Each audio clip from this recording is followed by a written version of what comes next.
آج ہم پرٹیکولرلی یتیم کے بارے میں جانیں گے. یتیم کے بارے میں کچھ مسکنسیپشنز بھی ہیں، وہ بھی کلیئر ہو جائیں گے، اور یتیم کہتے کس کو ہیں، اور پھر یتیم کے ساتھ اچھا سلوک کرنا یہ کتنی بڑی نیکی ہے. یاد رہے کہ وہ نابالغ بچہ جس کا والد وفات پا جائے اسے یتیم کہتے ہیں، اور اتنا غریب شخص کے کچھ بھی مال نہ رکھتا ہو، کچھ بھی نہ ہو اس کے پاس، اس کو مسکین کہتے ہیں. آیت کریمہ میں حکم کیا دیا گیا کہ سب سے پہلے ماں باپ کا حق ہے، لہٰذا ان کے ساتھ نیکی اور بھلائی کرو. پھر ان کے واسطے سے جتنوں کے ساتھ رشتہ بھی قائم ہوا ہے، ماں باپ کی وجہ سے رشتہ کیسے قائم ہوتا ہے؟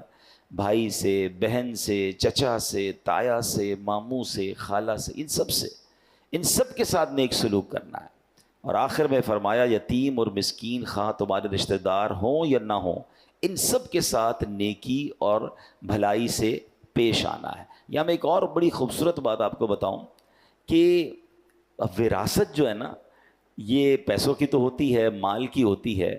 نبی پاک علیہ الصلوۃ والسلام نے ایک بہت کمال کی بات ارشاد فرمائی، ان الود یتوارث، فرمایا محبت میں بھی وراثت جاری ہوتی ہے. ہاں، اس کو لوگ بھول جاتے ہیں. یہ کیا ہے؟ یعنی ماں باپ کی طرف سے جو ہمیں وراثت ملتی ہے نا، صرف جائیداد اور مال و دولت کی صورت میں نہیں ملتی، بلکہ وہ محبت جو ماں باپ کے دل میں ہوتی ہے اس کی بھی وراثت جاری ہوتی ہے. ہر وہ شخص جس کے لیے ہمارے ماں باپ کے دل میں محبت تھی، ماں باپ کی عزت احترام، اور ماں باپ ان کے لیے خلوص کے جذبات رکھتے تھے، عزت رکھتے تھے، اس میں بھی وراثت جاری ہوتی ہے. ہم پر بھی لازم ہے کہ اس محبت، عزت اور خلوص کے جذبات کو کنٹینیو کریں، ماں باپ کے رشتہ داروں کے حقوق ادا کریں. یہاں ہوتا کیا ہے؟ مثال کے طور پہ ماں باپ کا انتقال ہوا، اب والد صاحب اپنی بہن کے ساتھ، اپنے بھائیوں کے ساتھ، اپنے رشتہ داروں کے ساتھ بڑا اچھا سلوک رکھتے تھے، مگر والد کے انتقال کے بعد اب بیٹا کہتا ہے وہ میرے رشتہ دار تو نہیں ہے نا، خالہ میری، اب میری مطلب پھوپھی میری کیا ہے، تو چچا میرے کیا ہیں، وہ ابو کے رشتہ دار تھے. بالکل اسی طرح والد صاحب کچھ غریبوں کی مدد بھی کرتے تھے، یا والد صاحب کے بہت اچھے کچھ دوست تھے. اب جیسے ہی والد کا انتقال ہوا ان سب سے رابطہ ختم. اسی طرح والدہ کا جب انتقال ہوا تو خالہ سے رابطہ ختم، ماموں سے رابطہ ختم، ننیال والوں سے لوگ رابطہ ختم کر دیتے ہیں. اسی طرح والدہ کی کچھ سہیلیاں ہوتی ہیں، یا والدہ کی کچھ ایسی عورتیں آتی تھی کہ ماں جن کی مدد کرتی تھی. لیکن ہوتا کیا ہے کہ جیسے ہی ماں باپ دنیا سے جاتے ہیں، بچے کہتے ہیں ہمارا ان سے کیا تعلق ہے. وہ اچھا ان کو بڑا فیل ہوتا ہے کہ ہمارا بھائی تو کیا گیا، اب سارا معاملہ ہی ختم ہو گیا، ہماری بہن تو کیا گئی، اب سارا معاملہ ختم ہو گیا. نہیں، ابھی حدیث کا جز یاد رکھیے کہ محبت میں بھی وراثت جاری ہوتی ہے. اچھی اولاد وہ ہے کہ جو ماں باپ کے رشتہ داروں کے ساتھ بھی اچھا سلوک کرے، بلکہ وہ جہاں جہاں نیکی کر رہے تھے اس نیکی کو بھی جاری رکھے. اس سے فائدہ پتہ ہے کیا ہوتا ہے؟ ماں باپ کی روح راضی ہوتی ہے کہ ہمارے بچوں نے ہمارے دوستوں کا اب بھی خیال رکھا، ہمارے رشتہ داروں کا اب بھی خیال رکھا ہے. اور دوسرا فائدہ پتہ ہے کیا ہوتا ہے؟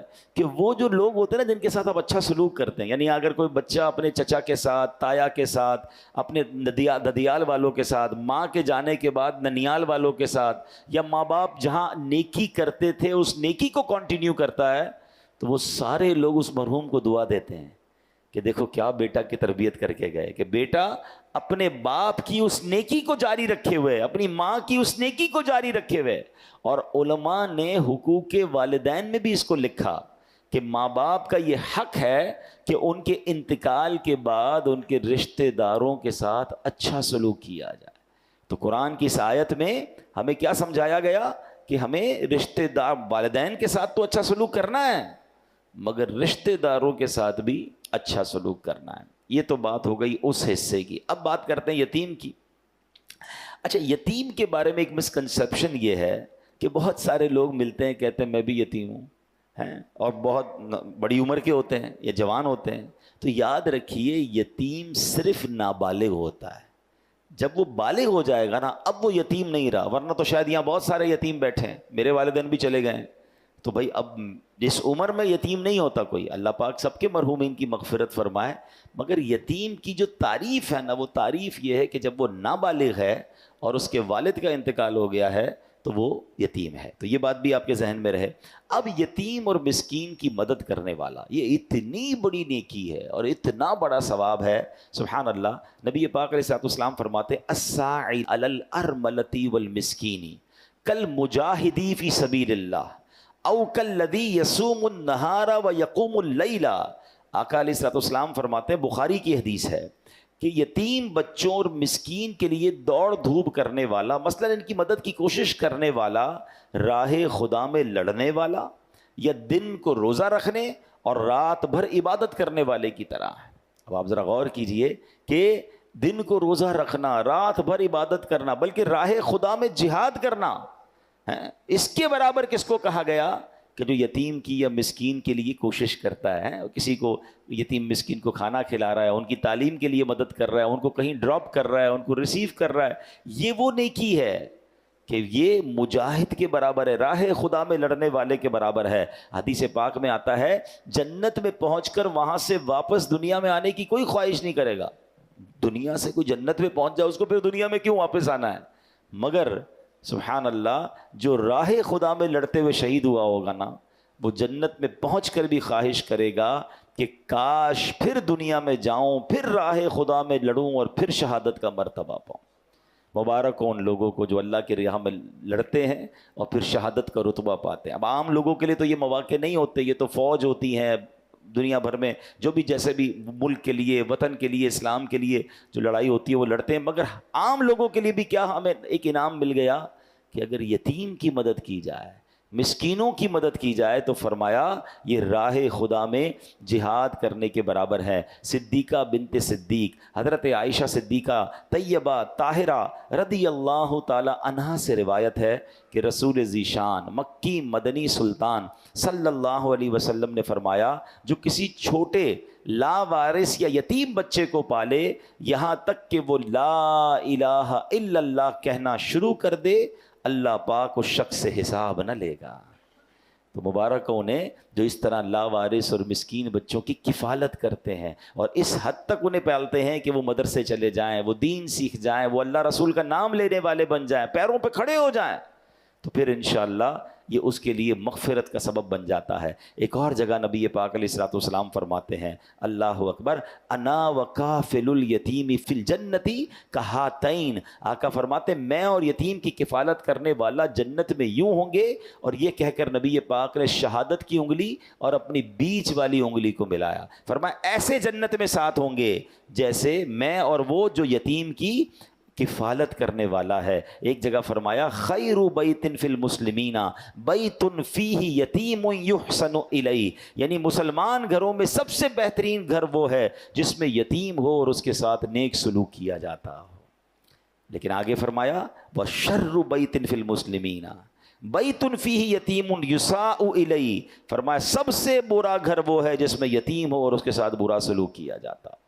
یہاں یہ بھی مسئلہ ہے, رشتہ داروں میں کوئی بچہ یتیم ہو گیا, اب یتیم کو تو رکھا مگر اس کو واقعی یتیموں والا سلوک ہی اس کے ساتھ ہوتا ہے, اور جناب بعض اوقات تو اس کے یتیم کے مال پر قبضہ کر لیا جاتا ہے کیونکہ ماں باپ نے مال چھوڑا ہے, بچہ یتیم رہ گیا, رشتہ دار کہتے ہیں ہم سنبھالیں گے, جناب اس کی کفالت بھی کریں گے اور اس کا مال بھی سنبھالیں گے.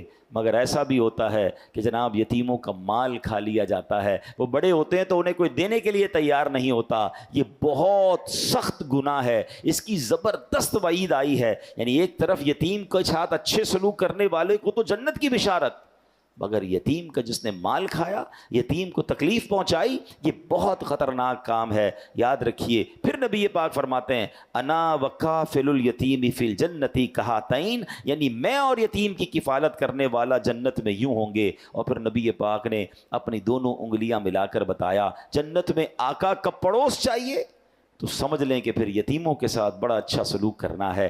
پیارے آقا علیہ الصلوۃ والسلام, آپ جانتے ہیں یہ کتنی بڑی فضیلت ہے. انبیاء کرام جنت میں کہاں ہوں گے؟ وہ درجہ جسے جنت عدن کہا جاتا ہے, اور ہمارے آقا اور دیگر انبیاء علیہ الصلوۃ والسلام اسی درجے میں جلوہ فرما ہوں گے. جنت میں آقا کا پڑوس ملنے کا مطلب یہ ہے کہ جس شخص کو یہ سعادت ملے گی وہ بھی جنت میں اسی درجے میں پہنچ جائے گا.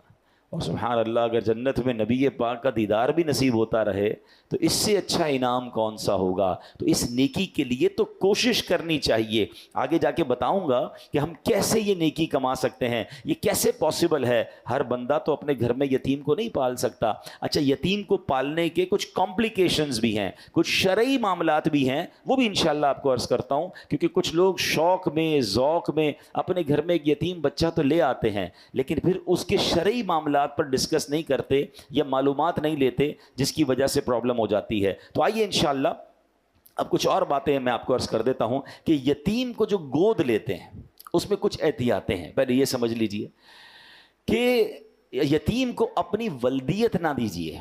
مثلا فارم میں, شناختی کارڈ میں, اسکول وغیرہ کے ڈاکیومنٹس میں اس کے والد کی جگہ لوگ اپنا نام لکھوا لیتے ہیں. ایسا کرنا شرعاً جائز نہیں ہے, یہ یاد رکھیے گا. جو اس کا والد ہے اسی کا نام ہونا چاہیے, آپ اپنا نام ڈاکیومنٹس میں نہیں دے سکتے. اسی طرح یتیم جب بالغ ہوگا نا تو اب پردے کے معاملات بھی ہوں گے. مثلا اگر کسی نے بچہ لڑکا یتیم ہے اور گھر میں کفالت کر لی ہے تو جس خاتون نے بے شک اس کو بیٹا سمجھ کر ہی پالا ہے, مگر جب یہ بالغ ہوگا تو یہ نامحرم ہو جائے گا, تو اب وہ احتیاط جو ہے وہ دوبارہ کرنی پڑے گی. پتہ چلا ایک نیکی تو کرنے جا رہے ہیں لیکن علم دین نہیں ہے. بعض لوگ کرتے ہیں, بہت خدمت کرتے ہیں یتیم کی, بچپن سے لے کر پالتے ہیں, مگر کچھ ایسی غلطیاں کر جاتے ہیں کہ پھر گناہوں کا میٹر شروع ہو جاتا ہے. اسی طرح اگر کوئی بچی لے کر آئے ہیں گھر میں اور اب وہ بچی بالغ ہو گئی ہے, بڑی ہو گئی ہے, تو مردوں کا, گھر کے مردوں کا جو اجنبی ہیں اس کے لیے پردہ شروع ہو جائے گا. تو جب بھی ایسا کوئی کام کرنا ہو, بار بار اسی لیے کہا جاتا ہے کہ اس کی شرعی رہنمائی لے لیں, علماء سے رجوع کر لیں, گائیڈ لائن لے لیں, طریقے موجود ہیں, اس طریقے کے مطابق کریں گے تو یہ نیکی بہت بڑی ہے. سبحان اللہ. اب جو میں نے بات کی نا کہ یتیموں کا جو لوگ مال کھا جاتے ہیں, وراثت میں یہ بڑا مسئلہ ہوتا ہے کہ کسی بھائی کا انتقال ہو گیا, اب اس کے چھوٹے بچے ہیں اور جناب اب بھائی کا حصہ بھی ہے, تو اب کہا کہ ٹھیک ہے بچوں کو ہم پال لیں گے اور جب بڑے ہوں گے تو جناب ان کا جو وراثت میں حصہ ہے وہ بھی دے دیں گے. لیکن بعض لالچی لوگوں کی نظر ہوتی ہے ان کے مال پر اور پھر وہ یتیموں کو کچھ نہیں دیتے یا اس میں ڈنڈی مارتے ہیں. یاد رکھیے قرآن مجید فرقان حمید ارشاد فرماتا ہے, ان الذین یأکلون اموال الیتامی ظلما انما یأکلون فی بطونہم نارا وسیصلون سعیرا. بے شک وہ لوگ جو ظلم کرتے ہوئے یتیموں کا مال کھاتے ہیں وہ اپنے پیٹ میں بالکل آگ بھرتے ہیں اور ان قریب یہ لوگ بھڑکتی ہوئی آگ میں جائیں گے. یہ تھوڑے پیسے, یہ تھوڑی زیادتی, یہ جہنم کا سامان ہے. یتیم کا مال ناحق کھانا کبیرہ گناہ اور سخت حرام ہے. قرآن پاک میں نہایت شدت کے ساتھ اس کے حرام ہونے کا بیان کیا گیا ہے. یتیم کا مال کھانے کا یہ مطلب نہیں کہ آدمی باقاعدہ کسی بری نیت سے کھائے تو ہی حرام ہے, بلکہ آدمی کو اس کی خبر بھی نہیں ہوتی کہ وہ حرام کھا رہا ہے, حالانکہ وہ یتیموں کا مال کھانے کے حرام فعل میں ملوث ہو جاتا ہے. اس میں بھی وہی پرابلم ہے, وہ سمجھ رہا ہے میں ٹھیک تو کر رہا ہوں. یہ اتنا باریک معاملہ ہے, وہی علم دین کے بغیر کام کرنا جو ہے نا اس میں بہت ساری قباحتیں ہیں. اب میں آپ کو اس کی چھوٹی سی ایک باریکی بتاتا ہوں. مثال کے طور پہ کسی کا انتقال ہو گیا اور اس کے بالغ بچے بھی ہیں, یتیم بچے بھی ہیں, تو اب اس کا ورثہ تو سب کو تقسیم ہوگا نا. اور اب اس کے انتقال کے بعد گھر والے کہتے ہیں کہ جناب ابو جان کے لیے ایصال ثواب کے لیے کوئی تیجے کا یا 40ویں کا پروگرام رکھ لیتے ہیں, قرآن خوانی رکھتے ہیں اور لنگر بھی رکھتے ہیں اور سب کو کھلاتے ہیں, ابو کو ثواب ملے گا. کام بہت اچھا ہے, لیکن اگر یہ کام اس مرحوم کی بچی ہوئی رقم میں سے کیا جا رہا ہے, اس کے ترکے کے مال میں سے کیا جا رہا ہے, تو یہ غلط ہو جائے گا. کیونکہ یتیم بچہ جو ہے اس کا بھی اس میں حق ہے, اور یتیم جب تک بالغ نہیں ہوتا اپنے پیسوں کا کسی کو اجازت نہیں دے سکتا. تو اب پرابلم یہ ہو گیا کہ مرحوم کا پیسہ بھی اگر یتیم کی طرف چلا گیا تو اب اس کی اجازت کے بغیر, اور وہ اجازت بالغ ہونے سے پہلے دے نہیں سکتا, تو مرحوم کے ایصال ثواب کے لیے بھی خرچ نہیں ہو سکے گا. اب اس سے اندازہ کر لیں کہ اتنی باریکی, اور لوگ جناب یتیم کے مال کو کہیں انویسٹ کر رہے ہوتے ہیں, کہیں لگا رہے ہوتے ہیں, کوئی شرعی رہنمائی ہوتی نہیں, خرچ کر رہے ہوتے ہیں, لیکن کیا معلوم یہ حرام ہو رہا ہو. کچھ چیزوں کی اجازت ضرور ہے, مگر اس کے لیے علماء سے رابطہ کیجئے.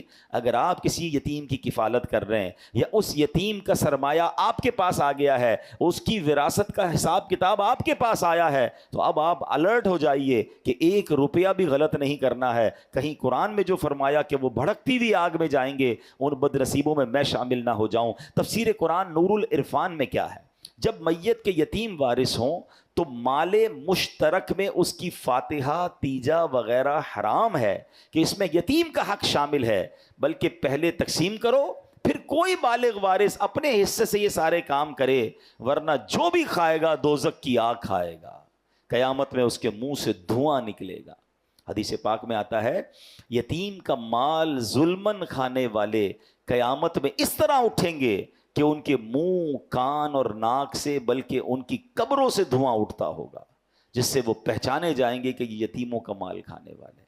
یتیم کا اگر خاندان میں، ہماری فیملی میں کوئی یتیم ہے نا اور اس کا مال کسی طرح آپ کو پتہ چل گیا کہ یار یہ ہم نے ٹیک کیئر کرنا ہے، بی اویئر، علماء سے رابطہ کریں، ایک ایک روپے کا پراپر حساب رکھیں۔ نیکی بڑی ہے مگر یہاں زیادتیاں ہو رہی ہیں، آپ کے سامنے بھی ہوگا ایسے واقعات، بہنوں کا حق نہیں دیتے ورثے میں اور یتیم کا مال کھا جاتے ہیں۔ یتیم کو بیچارے کو پتہ بھی تو نہیں ہوتا نا کہ میرے پاس کتنے پیسے ہیں، وہ تو چھوٹا تھا، اس کے والد صاحب چلے گئے، اب رشتہ داروں کی نظریں ہوتی ہیں کہ جناب اس کا ہم سنبھالیں گے اور اس کا مال بھی ہم ہتھیا لیں گے۔ یہ مال نہیں لے رہے آپ، یہ جہنم کی آگ لے رہے ہیں۔ اس یتیم کی کفالت کر کے جنت آپ حاصل کر سکتے ہیں۔ پیارے آقا علیہ الصلوۃ والسلام کی حیات طیبہ کا بڑا شاندار واقعہ، مکہ مکرمہ میں ایک یتیم بچہ تھا، اس کی امت کے فرعون، یعنی اس امت کا جو فرعون تھا وہ کون تھا؟ ابو جہل تھا۔ اس ابو جہل نے اس یتیم بچے کی پرورش اپنے ذمے لے لی، سارا مال بھی جو اس بچے کو وراثت میں ملا تھا وہ بھی اپنے قبضے میں کر لیا۔ اب چاہیے تو یہ تھا کہ ابو جہل اس کی اچھی دیکھ بھال کرتا، مگر اس بدبخت نے، جس کے دل میں حرص و ہوس بھری ہوئی تھی، یتیم کی پرورش کرنے کی بجائے اس کے مال پر قبضہ کر لیا۔ ایک دن وہ بچہ ننگے بدن پریشان حال ابو جہل کے پاس آیا اور کہا کہ مجھے اپنا مال دو جو میرے والد صاحب چھوڑ کر گئے تھے۔ اس بدبخت نے اس یتیم کو دھکے دے کر اپنے گھر سے نکال دیا۔ اچھا، اب جب قریش کے سرداروں نے دیکھا کہ یتیم کے ساتھ ایسا ہوا ہے تو کہا ایسا کرو تم مسلمانوں کے نبی محمد عربی صلی اللہ علیہ وسلم کے پاس جاؤ اور ان سے جا کر مدد مانگو۔ اچھا، انہوں نے یہ چیز بھی ٹونٹ کرنے کے لیے کہی تھی کہ وہ بھی کیسے مدد کریں گے، چلو پھر بھی تم جاؤ ان کے پاس۔ وہ پیارے آقا علیہ الصلوۃ والسلام کے پاس آیا۔ اب نبی پاک سبحان اللہ وہ تو سب کے مددگار ہیں، غم و رنج و علم اور سب بلاؤں کا مداوا ہو، اگر وہ گیسوؤں والا میرا دلدار ہو جائے، اشارہ پائے تو ڈوبا ہوا سورج برآمد ہو، اٹھے انگلی تو مہ دو بلکہ دو دو چار ہو جائے۔ تو وہ یتیم گئے جب ان کے پاس، تو نبی پاک علیہ الصلوۃ والسلام نے کیا کیا، پیارے آقا نے اس بچے کو ساتھ لیا اور ابو جہل کے پاس آ گئے اور آپ نے فرمایا کہ اے ابو جہل، نبی پاک علیہ الصلوۃ والسلام نے فرمایا کہ اس یتیم کا مال دو۔ اب سارے سردار سمجھے کہ ابو جہل نے تو آج خوب بدتمیزی کرنی ہے، ان کو کیسے ان کی بات ماننی ہے، مگر جیسے ہی نبی پاک اس کے جو بھی جگہ تھی وہاں تشریف لائے تو مرحبا کہہ کر اس نے استقبال کیا اور فوراً یتیم کا سارا مال نکال کر دے دیا۔ تو قریش کے لوگ حیران ہو گئے، ابو جہل تم تو ان کے سب سے بڑے مخالف ہو، ان کے بارے میں اتنی باتیں کرتے ہو، ان کے دین کو ٹھکراتے ہو، آج آتے ہی ان کو سارا مال دے دیا، آج تو موقع تھا معاذ اللہ ان کے سامنے تم نے مقابلہ کرنے کا۔ تو ابو جہل کہتا ہے کہ جب وہ آئے تو خدا کی قسم میں نے دیکھا کہ محمد عربی صلی اللہ تعالیٰ علیہ وسلم کے دائیں اور بائیں ایک نیزہ دیکھا میں نے، مجھے ڈر لگا کہ ان کی بات نہیں مانوں گا تو وہ نیزہ مجھے پھاڑ ڈالے گا۔ یہ معجزہ رسول اللہ صلی اللہ علیہ وسلم ہے کہ اس کو عذاب الہی نظر آنے لگ گیا تھا، وہ ڈر گیا، اور نبی پاک کی ایک ایسی ہیبت اس کے دل پر طاری ہوئی کہ اس نے یتیم کو جو ہے وہ مال لوٹا دیا۔ تو اے میرے پیارے اسلامی بھائیوں، یہ بہت بڑی نیکی ہے، ہم سب کو اپنے مال میں کچھ نہ کچھ حصہ، تھوڑا بہت بھی پارٹ جو ہے وہ یتیموں کے لیے رکھنا چاہیے۔ یعنی وہ بندہ کہتا ہے نا یار الگ الگ جگہوں پر انویسٹمنٹ ہونی چاہیے، الگ الگ کاروبار ہونے چاہیے۔ Do not put your all eggs in one basket. انگریزی کا مقولہ کیا ہے کہ سارے انڈے ایک باسکٹ میں مت ڈالو، وہی باسکٹ گر گئی تو سارے ہی انڈے ٹوٹ جائیں گے۔ تو کاروبار میں بھی لوگ مختلف جگہوں پر کام کرتے ہیں کہ ایک کاروبار میں مندہ ہو تو کہیں اور سے پیسے آ جائیں، تھوڑی بہت ہی انویسٹمنٹ لوگ کر رہے ہوتے ہیں۔ یہ دنیا کے لیے تو دماغ چلتا ہے، اللہ کرے میرا نیکیوں کے لیے بھی ایسا ذہن بن جائے کہ تھوڑے پیسے میں کبھی مسجد میں لگا دوں، تھوڑے پیسے کسی مدرسے میں دوں تاکہ قرآن پڑھنے والوں کا ثواب بھی ملے۔ اچھا جناب میں کسی غریب کی مدد کر دوں، وہ اپنے بچوں کو کھلائے، اس کا مجھے ثواب ملے۔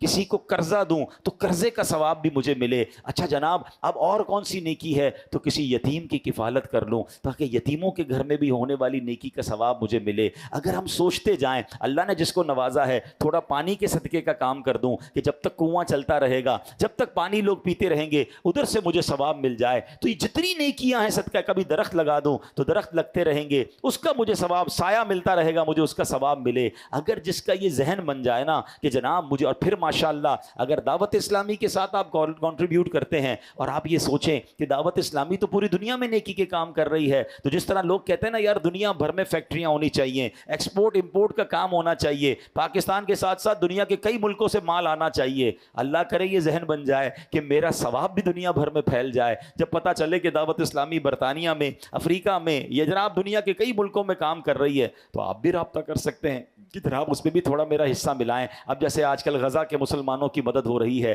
فلسطین کے مسلمانوں کی مدد ہو رہی ہے, وہاں کتنی بڑی تعداد میں یتیم بچے ہو گئے ہیں. الحمدللہ ہم کوشش کر رہے ہیں کہ کسی طرح میں ایکسس ملے تو ہم غزہ کے اندر بھی انشاءاللہ یتیم خانہ بنائیں. مگر کہنے کا مقصد یہ ہے کہ ہمیں خاص طور پر آج جو میں نے بیان کیا ہے کہ یتیموں کی کفالت, سب سے پہلے تو یہ سوچ لیجئے کہ اگر آپ کی فیملی میں, آپ کے رشتہ داروں میں کوئی یتیم ہے, اس سے اچھا سلوک کرنا ہے, اس کا حق نہیں دبانا ہے, بلکہ اس کا حق دلانے میں اپنا اگر آپ کردار ادا کر سکتے ہیں تو کردار ادا کیجئے. پہلی آپ نے سبحان اللہ حدیث بھی سنی تھی, قرآن پاک کی آیت بھی سنی کہ وہ راہ خدا میں جہاد کرنے والے کے برابر ہے جو کسی یتیم کے لیے مدد کرنے کی کوشش کرتا ہے. تو آپ یہ کام کیجئے. دوسرے نمبر پر آپ یہ کیجئے کہ یتیم کی کفالت اپنے ذمے لے لیجئے. اپنے گھر میں اگر یتیم پالنا ہے بڑی اچھی نیکی ہے, مگر اس کے شرعی کانسیکوینسز, شرعی تقاضے پورے کرنے ہوں گے. اور اگر آپ اپنے گھر میں نہیں پال سکتے تو آس پاس رشتہ داروں میں, پڑوسیوں میں, محلے میں کئی یتیم بیوائیں ہوتی ہیں جن کے بچے ہوتے ہیں, بچے یتیم ہوتے ہیں, تو آپ ان کی کوئی ماہانہ مدد شروع کر دیں. تو یہ آپ سمجھ لیں یتیم کی کفالت کرنا آپ نے شروع کر دیا, یہ بڑی نیکی ہے. حدیث پاک میں آتا ہے جو یتیم کو کھانے پینے میں ساتھ ملائے اللہ پاک ضرور اس کے لیے جنت واجب فرما دیتا ہے. تو مہینے میں ایک دعوت کر لیں کہ آپ کو لگتا ہے یار فلاں رشتہ دار ہیں یا فلاں پڑوسی ہیں یا فلاں کوئی غریب خاندان ہے, یتیم بچے ہیں, ان بچوں کو مہینے میں ایک دن بلایا, جیسا اپنے بچوں کو کھلایا ایسا ان کو بھی ساتھ بٹھا کر کھلا دیا, اس نیت سے کہ انشاءاللہ جنت کی دعوت ملے گی. تو بات وہی ہے کہ نیکی کمانے کا سلیقہ ہو جائے. اب ایک اور بات یاد رکھیے گا, یتیم کے سر پر ہاتھ پھیرنا, یعنی یتیم کی خدمت کرنا تو اور بات ہے, سر پر ہاتھ پھیرنے کی سبحان اللہ فضیلت یہ ہے کہ نبی پاک نے فرمایا جس نے پیار سے یتیم کے سر پر ہاتھ رکھا, وہ بال جن پر اس کا ہاتھ گزرا, ہر بال کے بدلے میں اس کے لیے ایک نیکی لکھی جائے گی, ہر بال کے بدلے میں گناہ مٹایا جائے گا, ہر بال کے بدلے میں ایک درجہ بلند کیا جائے گا.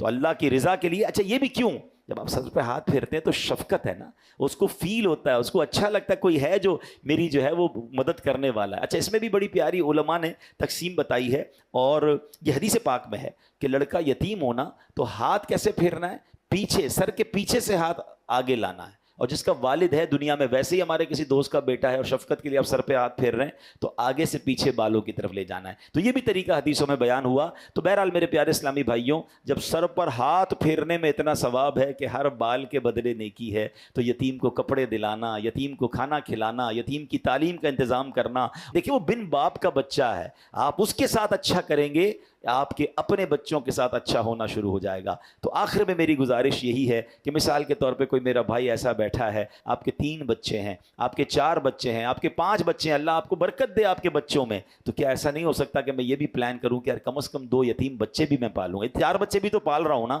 وہ 2 بھی انشاءاللہ میری ذمہ داری ہوں گے, وہ پلتے رہیں گے, وہ خوش ہوتے رہیں گے, ان کی برکت سے اللہ میرے بچوں کی خیر فرما دے گا. تو اول تو آپ خود سے کیجیے. اگین میں یہی کہہ رہا ہوں کہ اپنے خاندان میں سب سے پہلے دیکھیں, ہماری سب سے پہلی ذمہ داری اپنا ہی خاندان ہے. ہو سکتا ہے ہمارے ہی خاندان میں یتیم بچے ہوں اور ہماری نظروں میں نہ ہوں, تھوڑا سا توجہ دیں گے. میں نے تعریف بیان کر دی کہ جس کے والد کا انتقال ہو گیا ہو اور وہ نابالغ ہو تو وہ یتیم ہے, اس کی کفالت کر کے جنت کا سامان کیجئے. ہو سکے تو اس کی ساری ذمہ داری اپنے اوپر لے لیجئے, اس کی تعلیم کی, اس کے لباس کی, اس کی میڈیکل کی, اور اس کو بڑا کیجئے. آپ دیکھیں قدم قدم پر انشاءاللہ روزانہ نیکیاں ملنا شروع ہو جائیں گی. اور آپ کو لگتا ہے یار میں پرسنلی یہ نہیں کر سکوں گا, میرے لیے ڈھونڈنا مشکل ہے, تو پھر دعوت اسلامی میں الحمدللہ ایک پورا نظام ہے. اور آپ کو میں خوشخبری دے رہا ہوں کہ الحمدللہ کراچی میں پہلا یتیم خانہ, یہ آپ جب دیکھیں گے کبھی گزر ہو آپ کا ناگن چورنگی کے پاس نیو کراچی پہ, تو آپ دیکھیے گا گراؤنڈ +7 کی اسٹیٹ آف آرٹ بلڈنگ اب کمپلیشن کے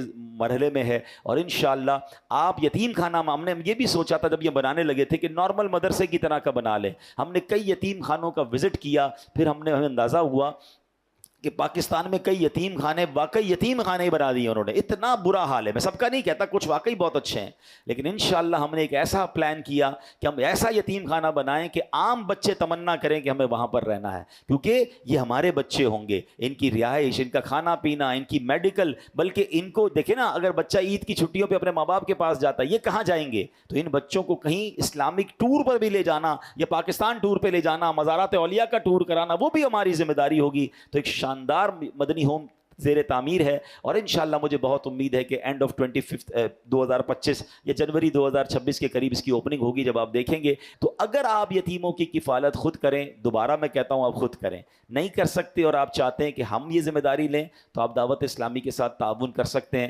مدنی ہوم کے نام پر اپنا ڈونیشن دیں گے تو انشاءاللہ یہ یتیموں کی کفالت پر خرچ ہوگا، اور یہ انشاءاللہ آپ کے لیے صدقہ جاریہ ہوگا. اللہ سے میں دعا کرتا ہوں کہ رب کریم ہمیں یہ نیکی کمانے کی بھی توفیق عطا فرمائے، کیونکہ جو اس کا اجر نبی پاک نے فرمایا نا کہ یتیم کی کفالت کرنے والا اور میں ایسے ہوں گے، تو پیارے آقا کے ساتھ اگر جنت مل جائے تو میں سمجھتا ہوں ایک مسلمان کے لیے اس سے بڑی کیا سعادت ہے. اور زندگی میں دیکھیں، ابھی نہیں ہے آپ کی نظر میں کوئی، لیکن ہو سکتا ہے تھوڑے دنوں بعد آپ کی نظر میں کوئی ایسی فیملی آ جائے گی، کوئی ایسی درخواست آپ کے پاس آئے گی، پتہ چل جائے نا کہ یہ بیوہ اور یتیم ہیں اور یہ بچے یتیم ہیں، تو بس اب آپ نے ان کی خدمت کرنی ہے، ان کا ساتھ دینا ہے. اللہ کریم ہم سب کو یہ نیکی کرنے کی توفیق عطا فرمائے. آمین بجاہ النبی الامین صلی اللہ تعالی علیہ وسلم.